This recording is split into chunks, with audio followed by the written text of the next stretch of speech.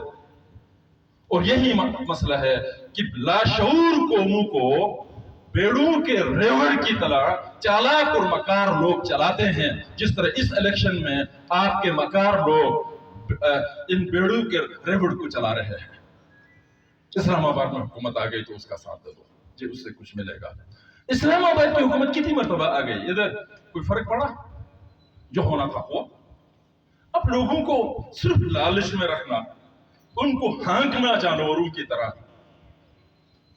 یہ 21ویں صدی میں بہت بڑا بلنڈر ہے۔ آج کشمیری قوم کو سمجھنا چاہیے، کشمیری قوم کو مینٹل لیول تھوڑا سا اوپر اٹھانا چاہیے، اور پاکستانیوں کو بھی سبق دینے کی ضرورت ہے کہ آپ ایک باشعور قوم ہیں۔ ہماری بات چھوڑ دیں، ہم گلگت والوں کا، ہم آپ سے فاسٹ جا رہے ہیں، یہ آپ کو میں بتاتا ہوں۔ وہ اس لیے آپ دنیا کے ساتھ ملے ہوئے تھے، آپ کے پاس شیخ عبداللہ اور دوسرے لوگوں نے جو ہے پچھلی صدی کے اوائل میں ہی آپ کو سیاست سکھانا شروع کیا تھا۔ جب ہندوستان میں مسلم لیگ کو کانگریس تھی تو اس وقت کشمیر میں بھی اس کے اثرات تھے، لیکن گلگت دنیا کا ایک ایسا جزیرہ ہے جو سمندر کے بیچ میں تو نہیں لیکن پہاڑوں کے بیچ میں ہے، اور اس کی ایک علیحدہ ایسی حیثیت ہے کہ اس سے دنیا کے اثرات ماضی میں نہیں ہوتے رہے ہیں۔ آپ دنیا کے بہت سے جزیروں کے اندر دیکھیں گے، بہت سے ملکوں اور علاقوں کے اندر دیکھیں گے تو دنیا سے حالات، دنیا کی چیزیں وہاں پہنچی ہیں۔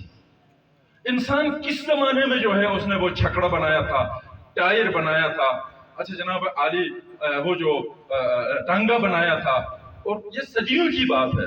لیکن گلگت ایک ایسا علاقہ ہے جہاں پر انسان آہستہ آہستہ کشتی تو پہلے بنایا تھا، اس کے بعد جو ہے اس نے گاڑی بنائی، گاڑی کے بعد جہاز میں پہنچا.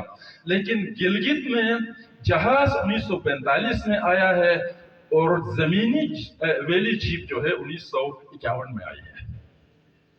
جہاز پہلے آیا ہے، گاڑی بعد میں. تو یہ اتنا سیکرٹ ایریا تھا. لیکن ہم ایک دم سے شمالی علاقہ جات سے گلگت بلتستان پر پہنچے ہیں. امید ہے اس سے بھی آگے ہم بڑھیں گے. اور آپ کو بہت کچھ آگے جانا چاہیے تھا، آپ کو بہت زیادہ آگے جانا چاہیے تھا، لیکن آپ پر بریکیں بہت زیادہ لگی ہے، بلکہ آپ ڈکلائن بھی کچھ چیزوں میں ہوئے ہیں. تو اس سلسلے میں ہماری نیشنلزم جو ہے اس کو سازشیں تو ہوتی ہے، مخالفتیں تو ہوتی ہے، حسد اور ضد تو ہوتا ہے، لیکن یہاں جتنے مواقع تھے، جب پار والے کشمیر میں جہاد جاری تھی، اس وقت جو ہے مسائل تھے، آپ کو ایک اچھا موقع تھا. آپ کو وہ موقع تھا کہ اس کی وجہ سے آپ یہاں بھی آزادی سے کچھ کر سکتے تھے، لیکن گلگت میں یہ موقع کبھی نہیں ملا. سری نگر میں ہندوستان کے خلاف کوئی آدمی جو بات کرتا ہے، اگر ایسی کوئی بات گلگت میں کوئی آدمی کرے پاکستان کے خلاف، تو شاید اس کے ٹکڑے کر کے اس کا قیمہ بنا کر کتوں کو کھلائے. ہم اتنے ڈپرائیو اور ڈپریسڈ لوگ رہے، ہمیں بہت زیادہ غلامی کا سامنا کرنا پڑا ہے. آپ کے پاس 100 کال ہی صحیح ایک صدر وزیر اعظم، 100 کال ہی صحیح ایک آئین اور سلسلہ بھی چلا ہے، ہمیں وہ بھی نہیں دیا گیا ہے. لیکن اس کے باوجود بھی ہماری نوجوان نسل بہت تیزی سے آ رہی ہے آگے. اور میں کشمیری بھائیوں سے بھی یہی گزارش کروں گا، چھوڑ دو یہ پیپل پارٹی مسلم لیگ اور عمران خان کی منحوسیت کو. یہ عمران خان کی 3 سالہ منحوسیت نے پاکستان میں ایسا ریورس گیئر لگایا ہے کہ یہ واپس 12 گھنٹے کے لوڈ شیڈنگ پر پاکستان جا رہا ہے. آپ لوگ اس ریورس گیئر کا حصہ نہ بنیں، اللہ واسطے نہ بنیں. یہ ظلم آپ نہ کریں. آپ اپنے بھائیوں کو بھی بتا دیں، آپ اپنے گھروں میں بھی بتا دیں، آپ اپنی خواتین کو بھی بتا دیں، ماؤں بہنوں کو بھی بتا دیں کہ اس منحوسیت کا حصہ نہ بنیں. اور میں یہ آپ سے گزارش کروں کہ عالمی حالات بہت تیزی سے تبدیل ہو رہے ہیں. ان کو حکومت پوری کرنے کا موقع بھی ملے یا نہ ملے یہ بھی پتا نہیں ہے. ایک ایسے موقع پر آپ کا ووٹ غلط نہیں جانا چاہیے. ایک ایسے موقع پر آپ کی ذہنوں میں کسی قسم کا شک و شبہ نہیں ہونا چاہیے. اپنی نیشنلزم کے اوپر کسی قسم کا شک نہیں ہونا چاہیے. اپنی کشمیریت پہ کوئی شک نہیں ہونا چاہیے. یہ دغا ہوگا بہت بڑا. آپ نے ایک روزہ رکھا ہے، آپ نے رات کے 3 بجے اٹھ کے آپ نے کھانا کھا کر دن بھر وضو میں، نمازوں میں، سب کچھ میں رہا ہے، اور اب آگے چل کر آنے والے 10 منٹ میں اذان ہونے والی ہے اور آپ 1 کپ چائے پینا چاہتے ہیں. مت پی لو یہ چائے، انتظار کرو اس اذان کا، تبدیلی کا. یہ خطہ تبدیلی کی طرف جائے گا، انشاءاللہ جائے گا. اور ایسی صورتحال کے اندر ایسا موقع آپ نہ دے دیں. وقت بہت بڑی طاقت ہوتا ہے. میں آپ سے گزارش کروں کہ ہر چھوٹا بڑے سے کا حلف لیتا ہے، ہر کمزور طاقتور کا حلف لیتا ہے. میں کوئی عالم تو نہیں، لیکن مجھے اتنا علم ہے کہ قرآن پاک کے اندر وقت کا قسم اللہ تعالیٰ نے کئی بار لیا ہے. 3-4 والعصر کا لفظ بہت زیادہ استعمال ہوا ہے. وقت بہت اہم ترین چیز ہوتا ہے.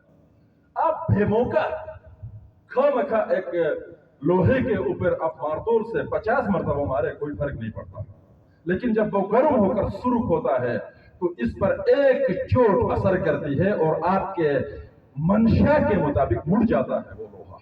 یہ وقت ہے، یہ ٹائمنگ ہے. وقت ہی ہے کہ سبھاش چندر بوس جیسے آزادی کے ہیرو گمنام ہوئے اور گاندھی جی جیسے لوگ جو ہے فادر آف نیشن ہوئے انڈیا میں، اور پاکستان کے اندر غفار خان جو ہے وہ غدار ڈکلیئر ہوا اور محمد علی جناح قائد اعظم ڈکلیئر ہوا. یہ وقت کا فیصلہ ہے، لوگوں کا کوئی فیصلہ نہیں ہے، اس میں کوئی حقیقت نہیں ہے. یہ ٹائم نے ایسا کیا. تو لہذا وقت اہم ہے اور وقت میں آپ غلط فیصلہ نہ کریں، وقت پہ اچھا فیصلہ کریں. بے وقت آپ کے فیصلوں سے، قربانیاں دینے سے، خون بہانے سے کچھ نہیں ملے گا. وقت پہ اگر آپ پسینہ بھی بہائیں گے تو اس کا کچھ نہ کچھ آپ کو ملے گا۔ میں آپ سے یہی گزارش کرنا چاہتا ہوں کہ اسلام آباد میں جو حکومت آئے گی اس کا ساتھ دینا ہے۔ تو اسلام آباد بھی آزاد نہیں ہے، واشنگٹن میں جو آئے گی اس کا ساتھ دیں گے، چلو بسم اللہ، اگر کہیں دینا ہے تو۔ بیجنگ میں جو آئے گی اس کا ساتھ دے دیں گے، دینا ہی ہے تو۔ انہوں نے بھی وہاں سے لینے ہیں آرڈرز۔ جہاں کہیں پر حکومت آئی ہے اس سے کوئی تعلق نہیں ہے، آپ نے اپنی حکومت خود بنانا ہے۔ اگر آپ ایک زندہ قوم ہیں، آپ میں اگر تھوڑی بہت غیرت ہے، آپ کے اندر شعور ہے، آپ اگر اس ملک کے باسی ہیں، آپ باشندے ہیں اس ملک کے، تو حکومت آپ نے بنانی ہے۔ اسلام آباد میں ہی حکومت بنانی ہے تو ووٹ کے لیے ہی کیوں جاتے ہو؟ ضرورت کیا ہے اس میں؟ ادھر سے بنا کے بھیجیں گے، چھوڑ دو۔ آپ ان کے سہولتکار کیوں بنتے ہیں؟ آپ اپنا وقت ضائع کیوں کرتے ہیں جب وہاں سے ہی بنانی ہے؟ اس میں اسلام آباد کا کیا گناہ ہے؟ موقع آپ کو دے، اس کے باوجود بھی کہے کہ ادھر سے بنا رہے ہیں۔ تو اسلام آباد تو کہتا ہے کہ آپ اپنے حکومت بنا لو، جا کے ووٹ دے دو۔ خود ووٹ غلط استعمال کر کے بات اسلام آباد کی کرتے ہو کہ انہوں نے بنانا ہے۔ بنایا تو تم نے نا۔ کوئی جان لیتا ہے آپ کسی نیشنلسٹ پارٹی کو ووٹ دینے سے؟ کوئی جان، کوئی خطرہ ہے؟ کوئی اغوا کرنے کا خطرہ ہے؟ کچھ ہے؟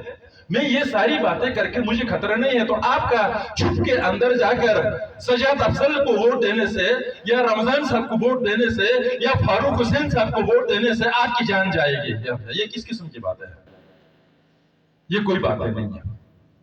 یہ اپنے گناہ، اپنی غلطی اور اپنی کمی کوتاہیوں کو چھپانے کے مختلف انداز ہیں، بہانے ہیں۔ میں پوری قوم سے کہتا ہوں، کشمیری قوم سے جو آپ بیٹھے ہیں، میں آپ سے نہیں، میں پوری قوم سے کہتا ہوں، یہ بہانے نہیں ہونا چاہیے۔ میں آپ سے یہ گزارش کروں،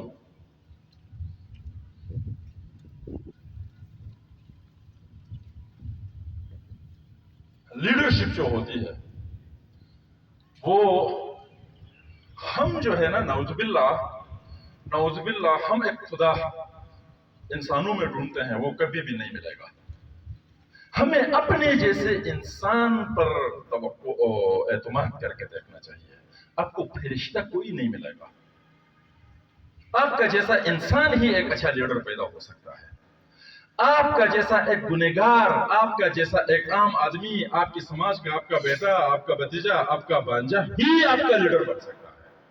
آسمان سے کسی آنے کے لیے کبھی بھی نہیں آئے گا۔ پیغمبر آتے تھے، وہ بھی رک چکے ہیں، اب قیامت تک ایسا کچھ نہیں ہونے والا، وہ آپ سے ہی پیدا ہوتا ہے۔ ہم صرف نکتہ چینی کرتے ہیں، ہم سامراج اور سرمایہ کا ساتھ دیتے ہیں، اور ہم اپنے لوگوں میں مائع ڈھونڈتے ہیں۔ تو اس طرح بات صحیح نہیں ہوگی۔ لیڈر کسے کہتے ہیں؟ لیڈر کشتیبان کو کہتے ہیں، جیسے کیپٹن کہا جاتا ہے۔ عمران خان نہیں، وہ نہیں۔ جہاز کا کیپٹن مطلب کشتی کا چلانے والا، عمران خان ہرگز نہیں۔ اس کو لیڈر کہتے ہیں۔ اس کا کام کیا ہوتا ہے؟ کشتیبان آندھی پیدا نہیں کر سکتا ہے، ہوا پیدا نہیں کر سکتا ہے۔ وہ کشتی کو مشرق سے مغرب کی طرف لے جانا چاہتا ہے، اور ہوا مشرق سے مغرب کی طرف چل رہی ہے، تو کشتیبان کو کوئی پرابلم نہیں ہے، آسانی سے کشتی چلے گی۔ میں موٹر کشتی کی بات نہیں کر رہا، میں بادبان والے کی بات کر رہا ہوں، دیسی کشتی کی بات کر رہا ہوں۔ اگر کشتی کو مشرق سے مغرب کی طرف لے جانا ہے، لیکن ہوا مغرب سے مشرق کی طرف چل رہی ہے، تو ایسی صورت میں بادبان کو ایسا رخ دیتا ہے وہ کیپٹن کہ ہوا بھی مغرب سے چلے اور کشتی بھی مغرب کی طرف چلے۔ اس ٹیکنالوجی کو جاننے والے کو لیڈر کہتے ہیں۔ اس چیز کو جاننے والے کو، اس موقع سے فائدہ اٹھانے والے کو رہنما کہتے ہیں۔ آندھی پیدا کرنا انسان کی بس کی بات نہیں ہے، ہوا پیدا کرنا یہ قدرت کا کام ہے۔ جو میں نے وقت کی بات کی نا، جب انٹرنیشنل ماحول آپ کے حق میں بنے گا، تو جو بھی ماحول بنے گا آپ کا کوئی شخص اگر اس ماحول سے اچھا فائدہ اٹھا کے آپ کو فائدہ دیتا ہے تو ہی از دا لیڈر، ٹرو لیڈر، اور اس موقع کو ضائع کرتا ہے تو وہ لیڈر نہیں ہے، وہ آپ کا غدار ہے۔ تو لہذا ہمیں اس کشتیبان کی قدر کرنی چاہیے، اس کشتیبان کا ساتھ دینا چاہیے جو مشکل ترین حالات میں بھی آپ کی کشتی کو اس کی ڈیسٹینیشن کی طرف جو ہے نا وہ موو کراتا ہے، چلاتا ہے۔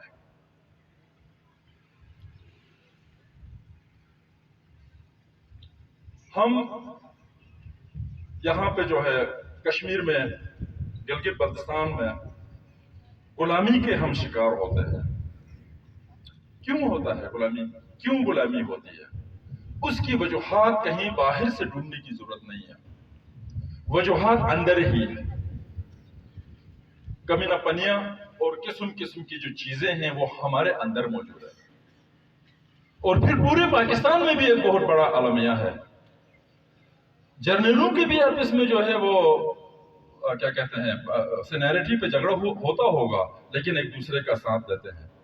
سیکریٹریز کا بھی بہت بڑا جھگڑا ہے آفس میں، سیول سیکریٹریز کا، وہ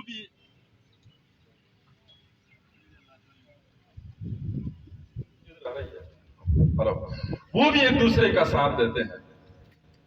اچھا، دنیا ہر محکمے کے اندر جاؤ ایک دوسرے کا ساتھ دیتے ہیں، تمام لوگ ایک دوسرے کا ساتھ دیتے ہیں۔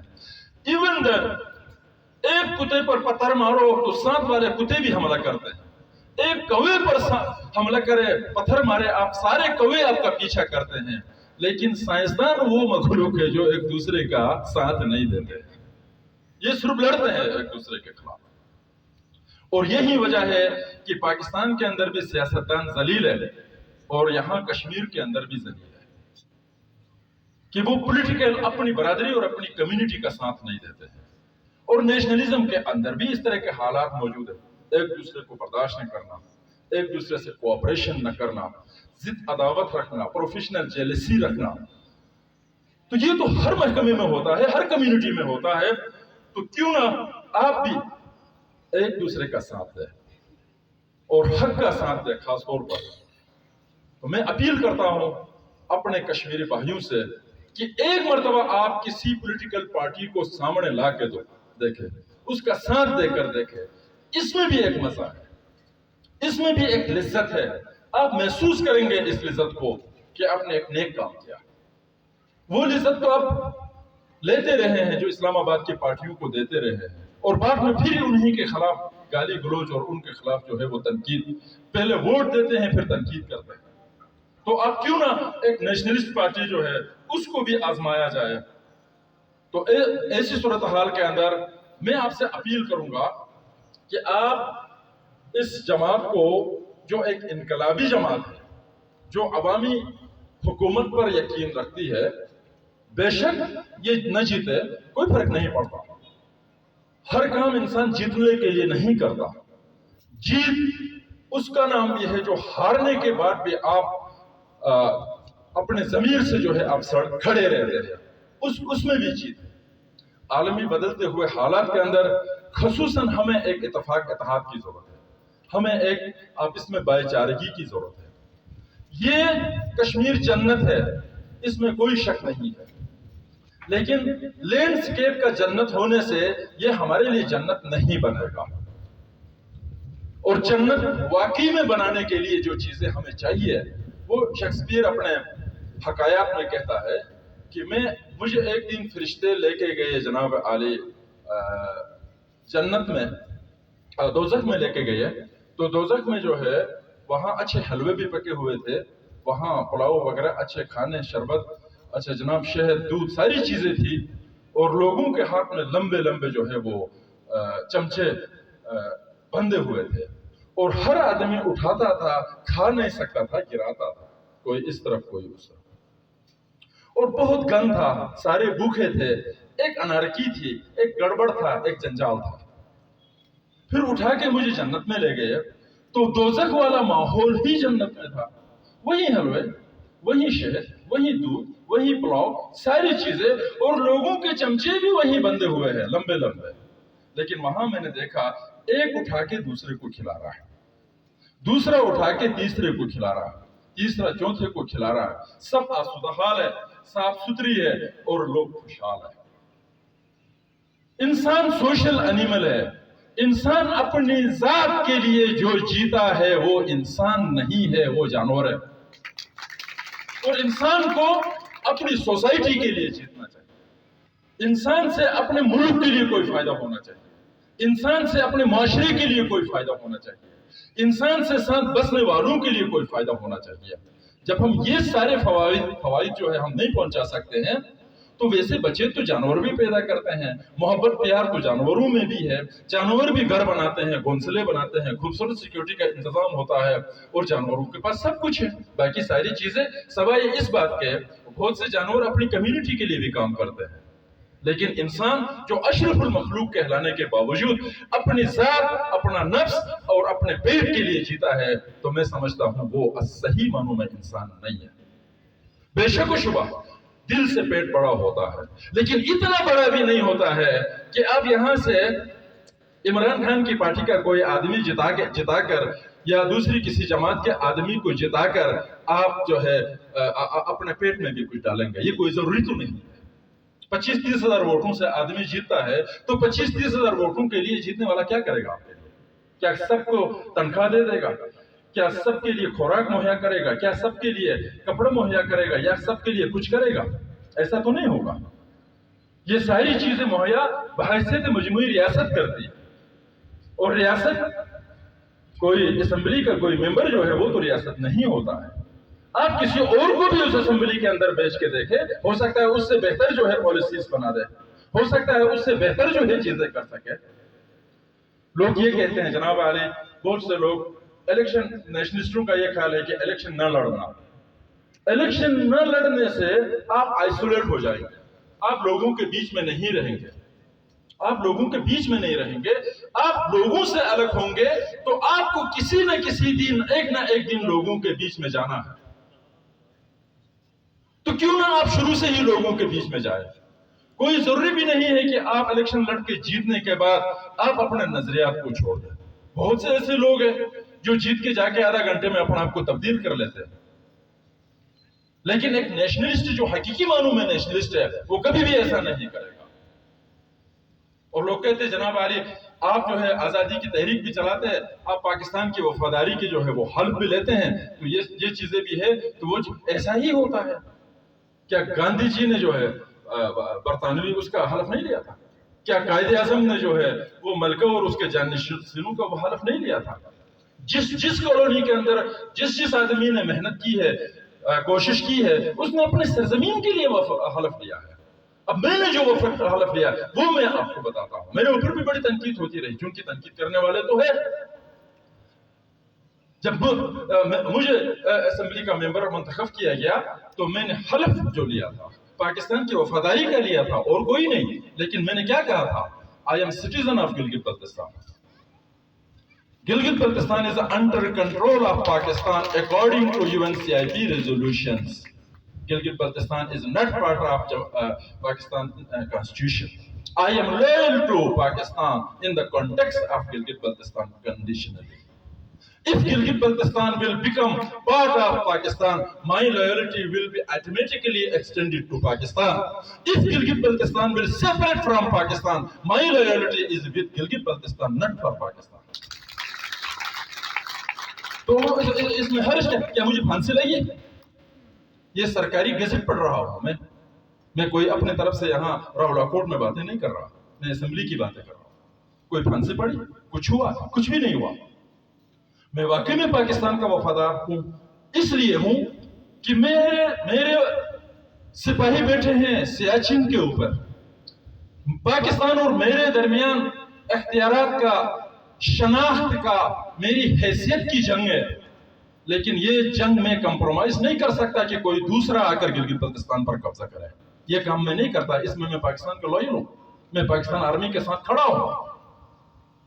یہ جنگ الگ ہے جو میرے اور پاکستان کے حکومت کے درمیان ہے، لیکن میں پاکستان آرمی کے خلاف تو یہ کام تو میں نہیں کر سکتا، جو کہ سیاچن بارڈر پر بیٹھے ہیں۔ کل کو طالبان آئیں گے اوپر اس میں کیا کہتے ہیں واخان میں، اور میں پاکستان کا مخالف ہوں کہہ کر میں طالبان کو بلاؤں گا اپنے ہاں، نہیں، میں پاکستان آرمی کے ساتھ مل کر طالبان کے خلاف وہاں جنگ لڑوں گا، کیونکہ مجھے میرا وطن صاف آزاد اور میرا وطن جو ہے محفوظ چاہیے۔ رہا پاکستان کے ساتھ، اس کے ساتھ جس بات کا اختلاف ہے وہ اختلاف کبھی ختم نہیں ہوگا جب تک کہ پاکستان میری حیثیت کو تسلیم نہیں کرے گا۔ تو یہ کچھ حقائق ہے۔ اب ہر آدمی جو ہے میں جیت نہیں سکتا لہٰذا میں بھاگ جاؤں گا، یہ غلط ہے۔ یہ بھی ایک ذہن میں ہے نا، جیتے نہ سر میرے دوست نہ جیتے، ہار جائے کوئی بات نہیں ہے، بھاگیں گے نہیں ہے، یہ رہیں گے آپ کے بیچ میں، نسٹ پھر رہیں گے، اور ایک دن آئے گا کہ ان سہولت کاروں کو ہم اٹھا کے پھینک دیں گے جہاں سے سہولت کاری کرتے ہیں وہاں پر، اور ہمارا راج ہوگا یہاں پر۔ وہ وقت آئے گا اور اس کے لیے ماحول بنانا پڑے گا۔ یہ ماحول ایسے گھر پہ بیٹھ کے نہیں بنے گا۔ اس ماحول کو بنانے کے لیے آپ کو کچہری میں لوگوں کے ساتھ کھڑا ہونا ہوگا، اس ماحول کو بنانے کے لیے پانی کے لیے لوگوں کے ساتھ کھڑا ہونا ہوگا، بجلی کے لیے کھڑا ہونا ہوگا، روڈ کے لیے کھڑا ہونا ہوگا۔ پھر صرف اور صرف آزادی خود مختاری کی باتوں میں لوگوں کے پیٹ نہیں بھرتے، ان تمام چیزوں کو کرنے کے لیے بھی لوگوں کے ساتھ کھڑا ہونا ہوگا۔ پھر لوگ آپ کی بات کو سنیں گے کہ آپ کی شناخت کیا ہونی چاہیے، آپ کا مستقبل کیا ہونا چاہیے۔ یہ ساری چیزیں چھوڑ کر اگر آپ یک طرفہ کہیں گے جناب علی میری بات کو مانو، تو ایسا نہیں ہوگا۔ اور پھر میں آپ سے یہ بھی گزارش کروں کہ اس ملک کے اندر تیز ترین نظریاتی کرپشن ہو رہی ہے۔ یہ کوئی کشمیر کی بات نہیں ہے، یہ پورے پاکستان کے اندر ہے۔ یہاں ایوب خان نے ریپبلکن پارٹی بنائی، یہاں پر اپنا ضیاء الحق نے جو ہے وہ جو لیگ بنائی، اور پرویز مشرف نے یہاں گاب لیگ بنائی۔ اب کی مرتبہ تو پوری کی پوری تحریک ہی بنا لی، اور اس سے کیا ہوتا ہے، پاور سینٹرز، یہ جو ذہن کے اندر لوگوں کا سوار ہوا ہے کہ پاور سینٹرز کا ساتھ دینا ہے۔ اگر یہ سلسلہ رہا تو ڈیموکریسی کلوز ہوتی جائے گی، اور ہر آنے والے الیکشن میں ہر نئی حکومت زیادہ سے زیادہ لوٹوں پر مشتمل ہوگی، اور آخر میں سارے کے سارے لوٹے ہوں گے، اور وہ بھی وہ باتھ روم والے لوٹے ہوں گے کہ ان کو باتھ روم میں ہی بند کرنا پڑے گا۔ تو یہ پورا معاشرہ لوٹوں کی طرف لے جا رہے ہیں۔ آئے دن جو ہے وہ لوٹوں کی کہانی جو ہے وہی آگے بڑھتی ہے۔ تو میں آپ سے گزارش کرنا چاہوں گا کہ لوٹاکریسی کا یہ عمل جو ہے ہم نیشنلسٹوں کو روکنا پڑے گا، ہم حق پرستوں کو روکنا پڑے گا۔ ہمیں اصلی اور حقیقی جو نیشنلزم ہے، حقیقی جمہوریت جو ہے جس میں لوگوں کے معاملات ہے، ان کو آگے بڑھانا ہوگا۔ تو رہی گلگت بلتستان اور کشمیر کے لوگوں کی آپس کی بات اور ان کے مستقبل کی بات، میں ایک مرتبہ جو ہے تنویر سے مل کے سہنسا سے میں پنڈی کی طرف جا رہا تھا، تو راستے میں دو بزرگ کشمیر کونسل کے ممبر ملے، تو وہاں چائے پہ ہم بیٹھے تھے۔ وہ میرے بارے میں جانتے تھے کہ یہ کشمیر نواز ہے، کیونکہ کوئی بھی گلگتی کشمیری کو ملتا ہے تو ایک دم آپ کی کشمیری جو ہے وہ گلگتی کو چھوٹے بھائی کی طرح، بلکہ بگڑے ہوئے چھوٹے بھائی کی طرح باتیں کرنا شروع کر دیتے ہیں کہ آپ ہمارے بھائی ہے، یہ ہے۔ تو وہ پوری ہسٹری آپ بتاتے ہیں، وہ شکایتیں کرنے لگتا ہے گویا کہ اس نے جو ہے مجھے خرچہ نہیں دیا ہے، اچھا بگاڑنے میں اس کا ہاتھ ہے، حالانکہ نہ اس نے بگاڑا ہے نہ کچھ ہوا ہے۔ تو وہ چونکہ جانتے تھے، اس لیے انہوں نے مجھ سے پوچھا کہ آپ کشمیر اور گلگت کو ملا کے ایک یونٹ بنانا چاہتے ہیں، یہ کیسے ممکن ہے؟ زبانیں الگ ہے، کلچر الگ ہے، جغرافی الگ ہے، آپس میں رابطے نہیں ہے، کچھ بھی نہیں ہے، آپ کیسے بناتے ہیں؟ میں نے کہا ہمارے بنیاد کیا ہے؟ میں نے کہا کسی دوسرے گلگتی سے کہتے ہیں تو وہ یہ کہتا ہے کہ ہمارے آپ کے درمیان اسلام کا رشتہ ہے۔ جناب میں یہ نہیں کہوں گا، اگر اسلام کا رشتہ ہو تو آپ کے جموں کشمیر میں 40% نون مسلم بھی ہے، یہ پٹھان جو ہے تقریباً 99% مسلمان ہے، ہم ان کے ساتھ جاتے ہیں، پیچھے کشمیری بھی مسلمان ہے۔ میں یہ بات نہیں ہے، کوئی اور بات کہتے ہیں کہ ہمارے آپ کے درمیان دوستی ہے یا جو ہے، میں نے کہا کہ برٹش لا کے تحت ہندوستان آزاد ہوا ہے، پاکستان کا قیام عمل میں آیا ہے، برٹش لا کے تحت still Gilgit Baltistan is a part and a parcel of Jammu and Kashmir state، اور اس لا کے تحت ہم ایک اس میں ہیں، اور یہ حقیقت ہے۔ اس میں کوئی غلطی بھی نہیں. برٹش لا کوئی قدرت کا لا نہیں ہے، اللہ تعالیٰ کا لا نہیں ہے. میں اس کا کوئی حامی بھی نہیں ہوں، لیکن دنیا کا نظام چل تو اسی کے مطابق رہا نا. ہم کشمیر اسمبلی کے حامی نہیں ہیں، 74 کے اس ایکٹ کے حامی نہیں ہیں، کچھ بھی نہیں ہے. تو اس کا مطلب بغاوت کر کے ہم کیا کر سکتے ہیں؟ پھر اسی کے اندر ہی بیٹھ کر اس ایکٹ کو تبدیل کرنا ہے. اسی کے ساتھ ان کے خلاف لڑ جھگڑ کے لوگوں کو سمجھا کے ہی اس کے خلاف کوئی تبدیلی لائی جا سکتی ہے.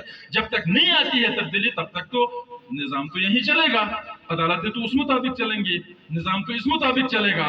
تو لہذا اس وقت جو ہے یہ ہم برٹش لا کے تحت ایک دوسرے میں جو ہے ہمارا ایک تعلق ہے کہ یہ ریاست جموں کشمیر ایک وحدت ہے. یہ ہمارا ڈیمانڈ ہے. اب رہا جناب ہمارے آپ کے درمیان ہر چیز ہے کہ یہ بھی چھوڑ دو زبانوں کا. خود گلگت بلتستان 6-7 زبانوں پر مشتمل ہے. اردو ہماری نیشنل کوآرڈینیٹنگ لینگویج ہے. اردو کے بغیر ہمارا گزارا، پاکستان کا گزارا اردو کے بغیر ہو سکتا ہے، گلگت بلتستان کا نہیں ہو سکتا. میری ڈسٹرکٹ کے اندر 4 زبانیں ہیں اور 4 زبانیں بھی بہت وافر، مطلب 40% ایک زبان ہے تو 60% دوسری زبان ہے، اتنا زیادہ تعداد میں. تو ایسی صورتحال کے اندر یہ نہیں کہا جا سکتا کہ زبان میں فرق ہے تو ہم الگ الگ ہیں، یا نسلوں میں تھوڑا بہت اگر فرق ہے تو ہم الگ الگ ہیں. ایک چیز یہ ضرور ہے کہ جغرافیائی طور پر جموں کشمیر مونسون کے رینج میں ہے اور مونسون کی ہوائیں اڑتی ہے بحر ہند سے، اور گلگت بلتستان ابر النساء کے رینج میں ہے. ابر النساء کی ہوائیں اڑتی ہے بحر روم سے. تو گلگت رومی اثرات کے اندر ہے اور آپ ادھر ہندی اثرات کے اندر ہے. تو یہ بہت مجھے ایک کروشل ایک چیز سچویشن مجھے لگ رہی ہے. وہ اس لیے لگ رہی ہے کہ آپ کا بڑا جھگڑا پاکستان انڈیا کے درمیان ہے، کیونکہ بحر ہند میں تو یہی ممالک ہے اور بحر ہند سے اٹھنے والی ہوائیں آپ کو تبدیل کرتی ہے، آپ کو گرین بھی کرتی ہے، آپ کے لیے آفت بھی بن سکتی ہے، آپ کے لیے رحمت بھی بن سکتی ہے، آپ میں تبدیلیاں لاتی ہے. ہمارے پاس مونسون کا بہت کم اثر ہوتا ہے. ہمارے پاس جو ہے موسم بہار میں برسات ہوتی ہے، ابر نسا یہ کنفرم ہوتی ہے اور یہ بحر روم سے یورپ سے اٹھ کے آتی ہے یہ ہوائیں، اور ہمارے پاس تبدیلیاں یورپ کی ہوائیں لاتی ہے، آپ کے پاس جو ہے بحر ہند کی ہوائیں لاتی ہے. تو دعا یہ کرے کہ اللہ تعالیٰ ان ہواؤں کو ہم اور ہمارے مملکت اور ہمارے قوم کے لیے رحمت کے طور پر لائے، کوئی زحمت کے طور پر نہ لائے. یہ ہماری دعا ہے. اور اس کے ساتھ آخر میں ایک مرتبہ پھر آپ سب کو انفرادی طور پر بھی اجتماعی طور پر بھی، آپ جہاں کہیں بھی جائیں گے باہر لوگوں سے ملاقاتیں کریں گے، آپ سب سے گلگت کے ایک باشندے کی حیثیت سے ایک کشمیر کوز کے اندر دلچسپی اور اس کے اندر یقین رکھنے والے ایک فرد کی طرف سے یہ میری اپیل ہے کہ سرو راجیہ انقلابی پارٹی کے ہمارے دوستوں کو حد الوسع جو کچھ ممکن ہو سکتا ہے آپ تعاون کرے، ووٹ کرے. یہ میری اپیل ہے آپ سے. باقی جیتنا ہارنا یہ اللہ کے ہاتھ میں ہے. یہ قدرت ہی بہت بڑی چیزیں تبدیل کرتا ہے. انسان اپنے طور پر ایک کوشش کر سکتا ہے اور آپ دل و جان سے اس کام کو کرنے کی کوشش کرے. اللہ تعالی ہم سب کا حامی و ناصر ہو اور ہم سب کو اپنے حفظ و امان میں رکھے. تو ایک سوال میرے پاس سامنے آیا ہے کوئی بات کہ معاہدہ کراچی کے بارے میں آپ کیا سمجھتے ہیں؟ معاہدہ کراچی کے بارے میں، معاہدہ کراچی کے خلاف گلگت بلتستان میں پہلا جلسہ بھی ہم نے کیا ہے، اس کو انٹروڈیوس بھی ہم نے کرایا ہے، اس کے خلاف آواز بھی ہم نے اٹھائی ہے. جب کوئی چیز جو ہے نا کسی کے قبضے میں جاتی ہے، آپ جو ہے وہ سینٹرل ایشیا میں یا دنیا کے کسی اور کونے میں یا دنیا کی کسی جگہ سے بھی آپ کو برا نہیں لگے تو میں آپ کو بتاؤں، کوئی خاتون آپ کے ہاتھ لگے تو نکاح کرے، متا کرے، کچھ بھی کرے، وہ آپ کی مرضی ہوتی ہے، چاہے مولوی بلائے یا کورٹ بلائے، جو بھی کرے. تو ہم بھی غلطی سے کسی طریقے سے پھنس گئے ہیں تو ان کی مرضی ہے کہ ہمارے ساتھ متا کرے، ہمارے ساتھ کورٹ میں نکاح کرے یا مولوی کے ذریعے نکاح کرے، گھر کے اندر نکاح کرے یا بازار میں کرے. تو یہ میں اس طرح سمجھتا ہوں یہ قوموں کا کوئی فیصلہ نہیں ہے. اور یہ فیصلہ ہوتا تو گلگت بلتستان حکومت پاکستان کب کا صوبہ بنا چکا ہوتا، اپنا حصہ بنا چکا ہوتا. اور یہ بھی میں آپ کو بتاؤں پوری ریاست جموں کشمیر کے اندر جو اہمیت گلگت کا ہے کھنجراب سے بصری تک، شاید وہ اہمیت سری نگر کا نہ ہو، جموں کا نہ ہو، لداخ کا نہ ہو، مظفر آباد کا نہ ہو. یہ گلگت بلتستان کی اہمیت ہے. لیکن چونکہ بہت بڑے بین الاقوامی مسائل سامنے ہیں، اس میں یہ معاہدہ کراچی کر کے ہی گزارا کرنا ہے. کوئی دوسرا معاہدہ ہوتا ہوا مجھے نظر نہیں آ رہا ہے. یہ بھی ہماری خوش قسمتی ہے. Thank you. السلام علیکم.